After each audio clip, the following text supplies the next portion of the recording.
Rokuro was waiting for me at the metro station so we could get on the same train. We sat next to each other. But then I sensed some sort of uncomfortable tension. And that's when it dawned on me. We'd never been alone in each other's company before. We mostly hung out together with our group. Rokuro's being really quiet. And he's usually the one who talks most in our gang. I wonder what he's thinking about. Should I start the talk first?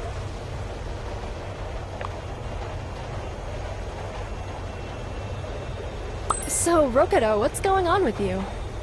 Oh, everything's pretty much the same. I go out, enjoy good weather, good company. Lucky you. You should spend more time with us. It would help you stop worrying about the entrance exam. I'm glad you decided to go with me to the summer festival. Me too. You see, I just thought that... this is the first time we've ever talked to each other privately. Yeah, it's like while we were in high school. It seemed like there was always someone around. Akiko, Katsumi was always hanging around you too. I thought you were involved with him.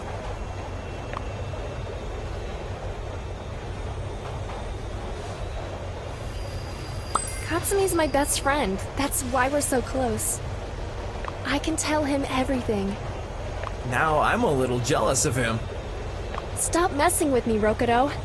You're just like Katsumi. You're only telling me this to confuse me and see what I do. The fact that you think I may be lying to you hurts me so bad. I really felt bad because it was always Katsumi who was getting all your attention. Rokuro had a short temper and he could get mad within a second. But after just a few moments, he would go back to normal again. I tried to say something in my defense, but then the train stopped and we had to get out. Rokuro stood up and pulled his t-shirt up to fix his looks. He maybe did it on purpose, but who knows? All I know is my eyes caught a sight of the tattoo on the side of his body. No need to mention how perfect his body shape was. Rokuro, stop for a moment!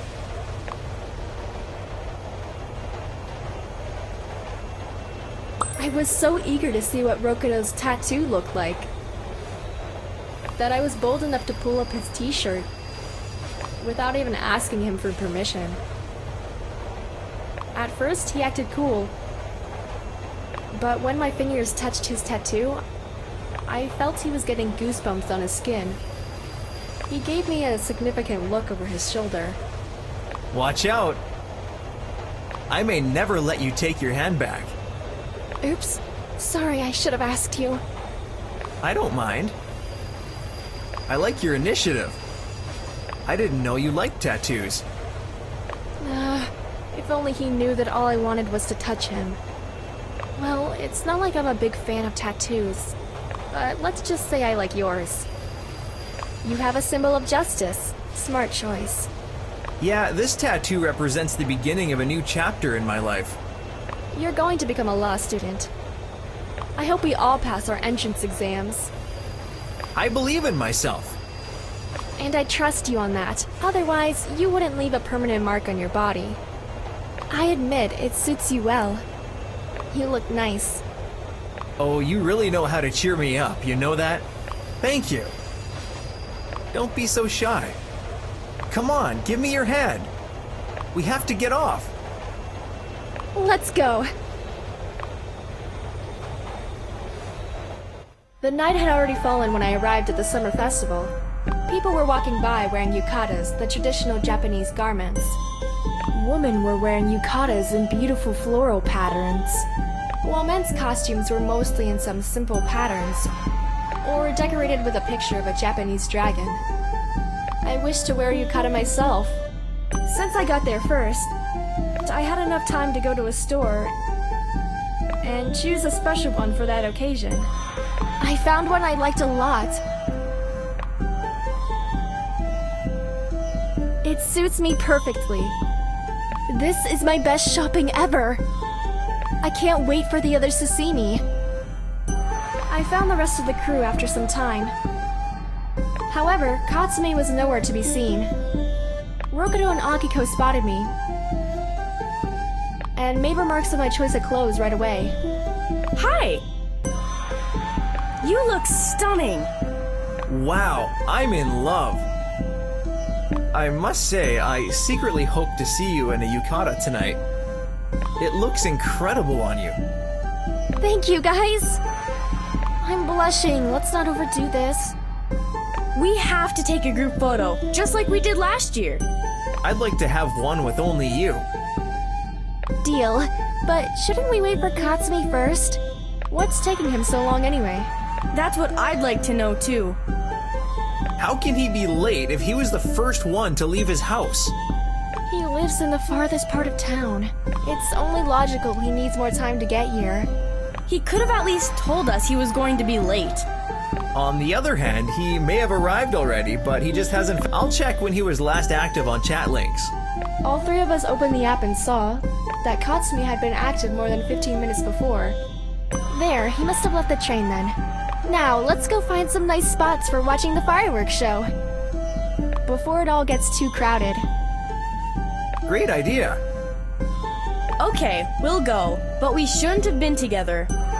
How can Katsumi be so irresponsible? It sucks. He disrespects our time. Akiko, just please don't beat him up when he shows up. I'll give her a hand in case she needs help. We found a spot where we would watch the fireworks from... And Akiko started talking about Katsumi again. You chat with Katsumi most often. Is everything okay with him?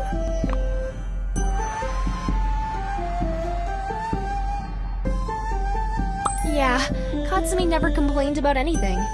It seems like everything he touches turns to gold. Well, I guess I'd do the same if only I had his swift fingers. That comes with the job, I guess. He spends each day with his hands on a keyboard. Akiko, what made you think something may be wrong with Katsumi? He's been evading hanging around with us for a long time. For me, that's enough.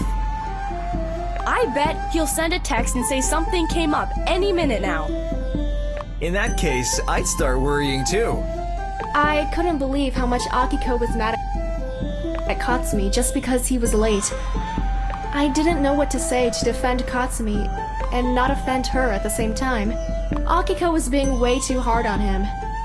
We gave her a moment to cool off, and it was right then that Rokuro received a text from Katsumi. There he is. He says he's sorry he's late and he wants to know where we are.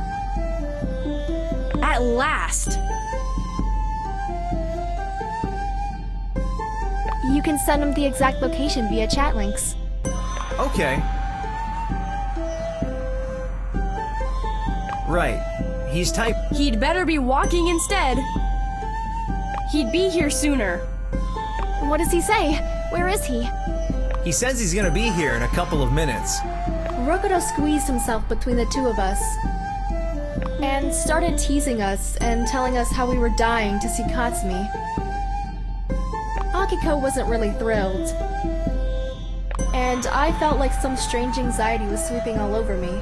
I tried to hide that by laughing at Rokuro's jokes, although I also caught myself looking behind his shoulder, expecting Katsumi to show up. I cheered up only when I heard his voice. He was approaching me from behind. I found you. I'm so sorry I'm late. But I'm here now.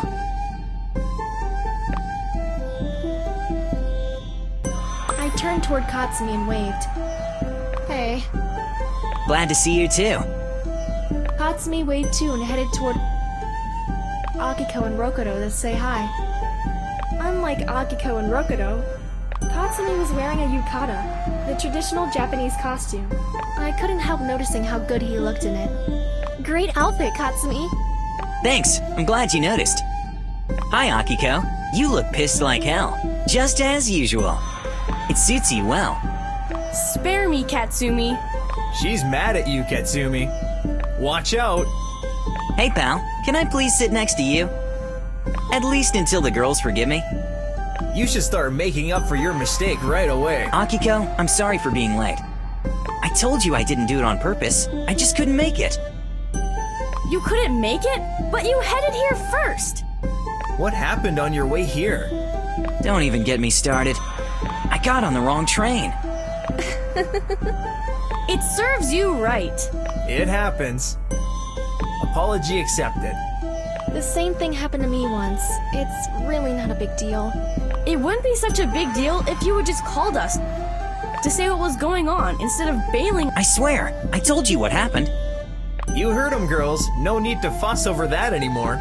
Thanks for understanding. No problem. Did you run into someone we know on your way here? You mean someone from our high school? No, I didn't. Maybe we should have added some of them to our chat group to keep in touch. I only have Mizuki's phone number, but I'm not sure if she uses ChatLinx. Mizuki's my high school friend from class. I knew her well, although I wasn't spending much time with her outside school hours. At least not so much as Akiko. Mizuki's quite reserved and doesn't like to go out much. She's uncorrupted and likes the whole world. She sees beauty in everything around her. Mizuki uses ChatLinx. I know that.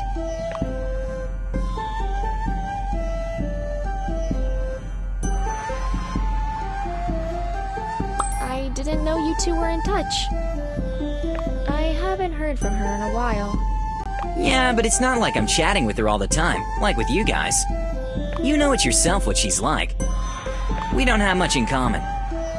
Mizuki's so pure and naive that it's good for her not to go out much. Oh man, if I had an apartment like hers, I couldn't care less what's going on outside.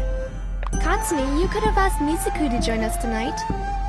She may have agreed to come since Akiko and I are here. Didn't occur to me. Add her to our group chat and text her. Good idea. If she doesn't respond, then it's clear she doesn't want to be disturbed. Nothing easier than leaving a group. I'll add her right now. There. Done and done. She's not available at the moment. She'll see the message eventually. Cool. We should have exchanged our numbers with everybody after graduation. I don't see how finding someone can be so hard with all the social networks available. We're addicted to this technology. Yeah, it's not hard at all. If anyone wants to find you, they'll find you. If you don't want to be found, no one will ever find you.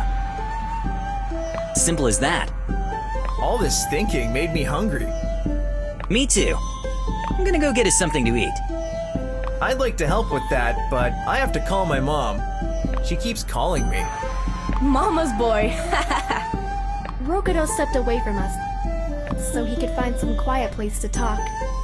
Akiko was provoking him by shouting Mama's boy, but Rokuro didn't seem upset at all, and he had no reason to be upset. Normally, we all report to our parents when we go out. I suppose you guys are gonna have the usual. A savory pancake for Rokuro. Akiko, you like chicken skewers if I'm right, and you like noodles. Well done, Katsumi. I really appreciate that. That's right. Thank you so much. We'll be waiting for you, eagerly. During the summer festival, there were plenty of street food stalls with a great choice of snacks and sweets. The scent of freshly cooked meals was just tempting. The stand with the fried noodles was the most crowded one. Katsumi must have had a really strong will to make it up to us, since he decided to wait in line. Alright, girls. I'll be back soon. Be good. Akiko and I were left alone for a few moments, and she immediately took her phone out of her pocket.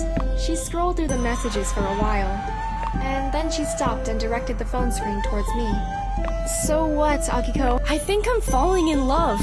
Read the lines he sent me. If the world simply stopped, you could feel my eyes on you, and realize how much I hoped, and wished you knew, how much I love you. Beautiful, isn't it? Akiko, who's the guy that sent you all this? No idea. We still haven't met. You're kidding, right? How exactly can you fall in love with someone you haven't even met yet? My thought exactly. That's why I decided to share this with you. Falling for romantic texts. It's totally not like you. And do you even know what he looks like? We haven't gotten to the part where we exchange photos yet. I don't think I can be as romantic as him, and I need help to write him a message. Akiko's phone was already vibrating, due to the newly received messages from her mysterious romantic. She would start typing something, and then she would instantly delete it. I felt sorry for her, looking so hopeless and all. Struggling much, Akiko? Yeah. I gave Akiko some advice on how to reply to his text without seeming too rigid, and she accepted it.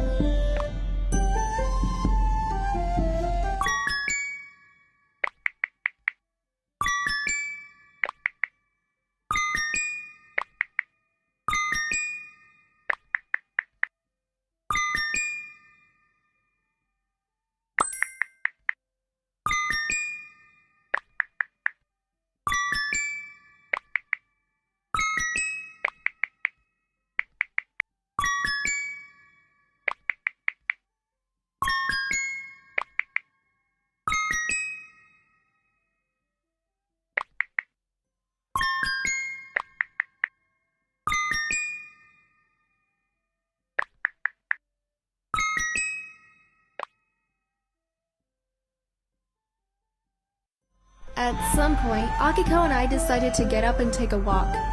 We wanted to feel the atmosphere of the summer festival.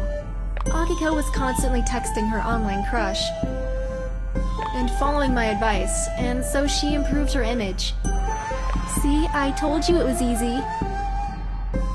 Thanks for helping me. I would have probably blown it and laughed at his attempt to show me his feelings. As far as I'm concerned, he could have just written what he was feeling. But he wanted to leave a good impression. That's supposed to flatter you, Akiko. I'm not used to that. And maybe we should just leave things as they are and never meet each other in person, because I'd probably say something wrong and ruin everything. It all depends on the type of personality that you decide to show him. Yeah, and that personality is the complete opposite of what I actually am. So which of the two personalities is the true Akiko? Or are they both present, only the inferior one is sometimes suppressed? That's a tough question. Hey, we got carried away. And we didn't even notice that the time flew by. The guys aren't back yet. That's weird. We'll go search for them. I hope they didn't decide to blow us off, cause in that case they're going down. That would be the last time I've gone somewhere with them. Where do you want to go? I guess Rokuro must be somewhere near here. I'll try to find him. Alright, I'll go to the food stalls and try to find what's going on with Katsumi. I'll meet you back here. Deal. Akiko was going around all food stalls hoping to find Katsumi. I decided to find Rokuro. I tried to reach him on his cell phone, but the line was busy. Rokuro doesn't have call waiting turned on. I was walking in circles looking for Rokuro, and all the while wondering whether Akiko was gonna find Katsumi. My mind wandered somewhere and I didn't even notice Rokuro, who'd been wandering next to me for quite some time. Now I'm 100% sure I'm invisible to you. Rokuro, when did you... How? You looked worried and absent. And I was afraid to interrupt your train of thought. That's why I walked carefully next to you and waited for you to notice me. How can I not be worried when...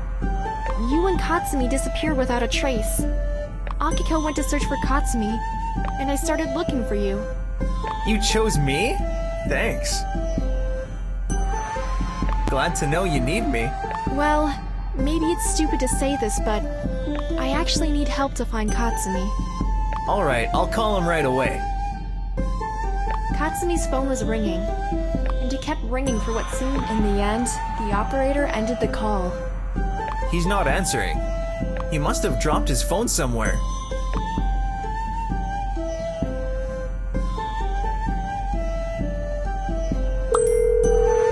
Hello, have you found Rokuro? Yeah, he's standing right next to me. Any luck in your search? No, I couldn't find Katsumi anywhere. I'm on my way back. Us too. See you in a minute or so. Katsumi stood us up. Seems so. Now I'm seriously getting anxious. We'll hear from him eventually, don't worry. He wrapped his arm around my shoulders and drew me to himself. My lips almost touched his neck. He let go of me just before the situation was about to go out of control. Give me your hand. I don't want to lose you in this crowd. Then we spotted Akiko in the distance, waving and shrugging her shoulders. Suddenly, a few fireworks went off, leaving everyone present in astonishment. The fireworks lit up the sky with thousands of colors and flashes, and every blast was followed by exclamations of amazement. Everyone was looking up except me. I was looking at my phone because I'd just received a text from Katsumi. He was saying he was sorry. I felt like I was left hanging. Although I had literally no right to feel like that. He had no reason to report to me whatsoever, which was making the whole thing even more difficult. And then, once I suppressed that feeling, another one came up. The suspicion that something just wasn't right.